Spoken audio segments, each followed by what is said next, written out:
Kapunoto. Ahan Maktada, Imalabagram the Manipur Siki Labiriba, Maruina,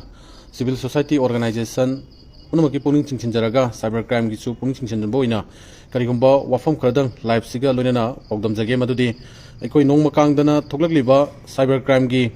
Ekoi Tahidaba, Uhidaba Kiagi, Manungsana, Sisu, Agiramdam, Kungang, Jagamada, Hybatare, Jagarupan Jagadom Ningtokonda, Kanagumba, Inga Signa Yum Panjariba, Madi, Machamawagi Sabato Jariba, Yamna peaceful and Elizabeth Mungamada,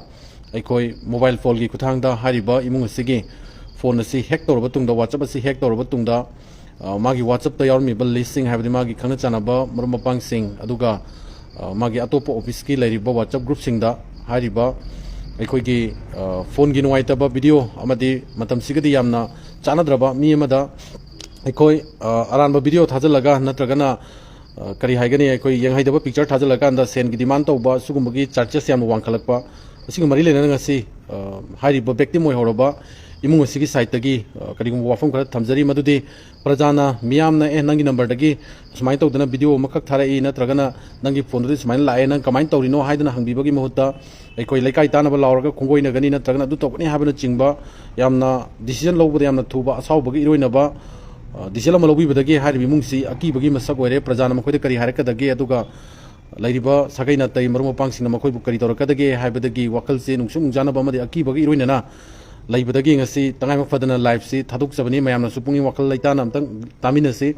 Aduga, Makasa Tarpa City, victim of Horbi Mungsidagi, I call Pungi of Wafam, Imungastanangi, Awaba, Sikandona, Kibano, Aduga, Karambanu Mitagi, WhatsApp, say Hectoraga, who season of Yagi, the no having a single do. Tamina Siduga live seeing Biba Magana, please something share to you. Hariba Togdo, Hariba incidency, Ayangunda, Nataka Isai Sarato, hanging late.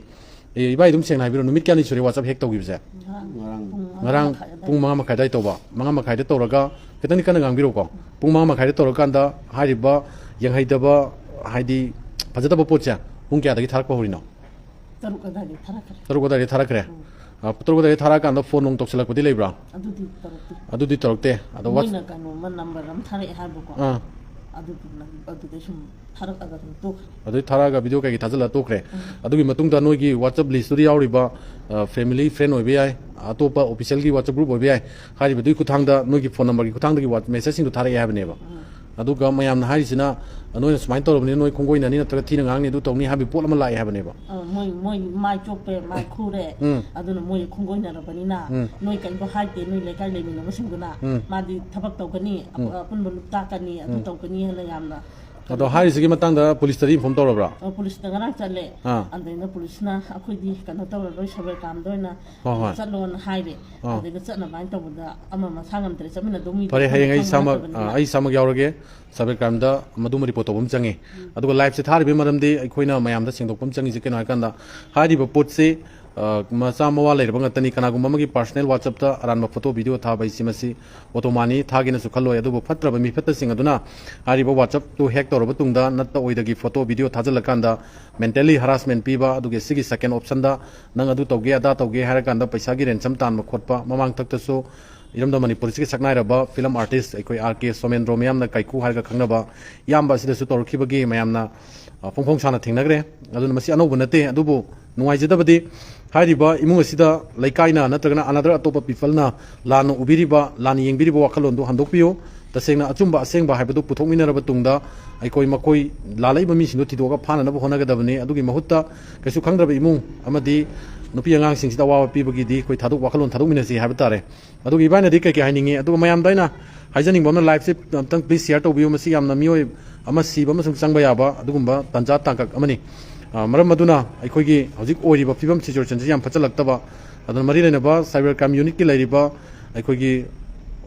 staff singer, so high sing Yankselaning, Ibai Dickery hiding a cake. Ibai the Pakatpa, not a white Bakari lady, Hozik intentionally found. I give Pakapati, Carisolate, like the Amadilla, Opiski, Jenin, the Tadilivanina.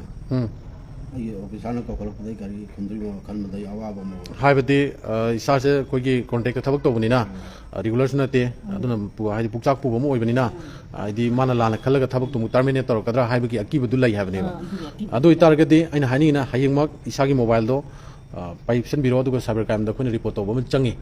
ꯑꯗꯨꯒ ꯂꯥꯏꯚꯁꯤ ꯊꯥꯕꯒꯤ ꯃꯔꯝꯅ ꯏꯕꯥꯏꯗ ꯅꯠꯇ꯭ꯔꯒ ꯏꯆꯦꯗ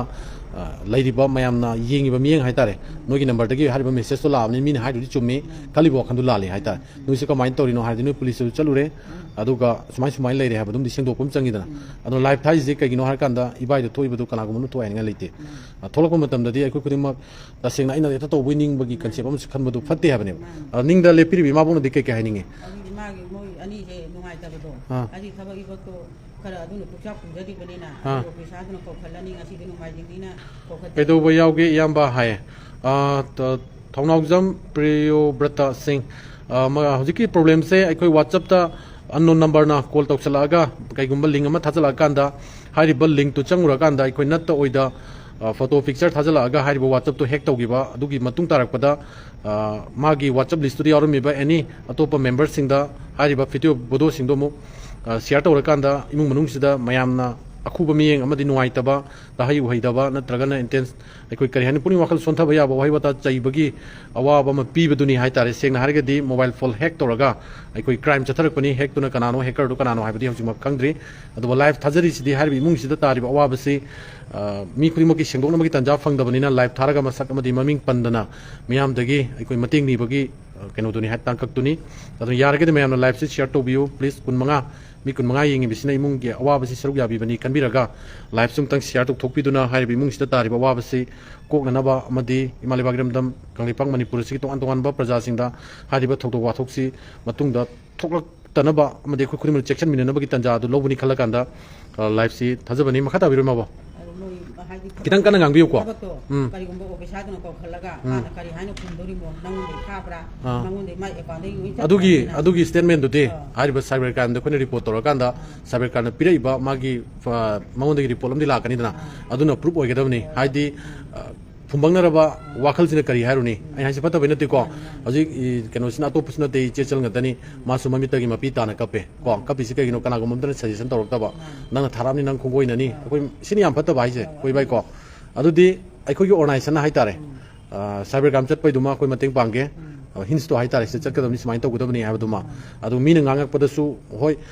aigi number di chat kramnina madu jinda pawdana khana bahona de koi cyber da wakat kadore police su wakat lure habana chingbodu khak pakhum piro hayeng bodi wars wan khaminar se aduga mi phatabana chance lobuse isa sonda ba puni wakal war kan lobune aduna puni wakal sonda ganu koi myam leiri ko aina hari kanang kasu khalluno mi myam leiri adu sa selawo ni tan koi amma ma tanaraga mi cyber number do khangdabnena haidi jumda dum leiraga kananu gari no khangdamena akhang basing du chalaga haidi selawo na oh fare ko mating bangi ko khangdabaine adu iba amadi che ima bongna lebak myam dadi kai haningi haidi sugumba problem se haidi mangjongna haidi mangjongna thorakani ju khangde tholaka nadi punsida phangdaba wa ikai badum phange aduna mayam ju chekchalu natraga smai to haibado adugi pungni wafam do matiam thambiramai ba hairo seng hairo kesu kaide hayo kesu kaide adum seng hayo nongna taida sa se kana gumam tara kum tumda gumam da ta na basu kan hono adu ta su ta hangano adu miyam na akoi bulan udise asin di ubigano han chindi haninge aduga cyber crime na di kai to haninge hari ba phatta ba mising do madu thigal haningbra thigal haningi aduga aseng ba chumba dudi puthok haningi aseng ba chumba puthok haningi hari ba sagi wa se pau se tamba haita bagini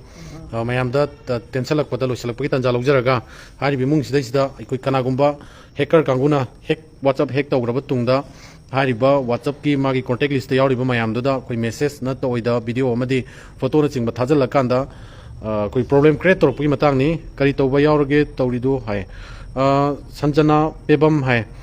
hojik se whatsapp hack torakanda ikoi natta oidagi photo video another atop number sing da share torakpa aduga share toreba number duna hack togiba number si oiba adugi number do paramba imung duda samas na miyamna ikoi nuai taba wakalo lamada yumpham oirakanda makoida ngang sakpa dagi du tawni da tawni habel chingma mayam la kudugi matang da mipum khuding makki pungning na kung pakna sengdokpagi tanja fangjada bana maram oraga ngasi live si thajabani sanjana pebam iche haidura ichan haidura hangbiragli ba sigi wahangi pakom masin oigani aduga makha tarakpada lebak miyam da pijining ba message di aikoi kana gumba sakhangda ba mana whatsapp ta any link ama tharakpa matamda sang danabasu honaminasi aduga hariba pandabi chinde singchi makha tana thok danabasu oise ba phumji thamjaraga ngasi live si matang slu chinjage makha tarakpadu di aikoi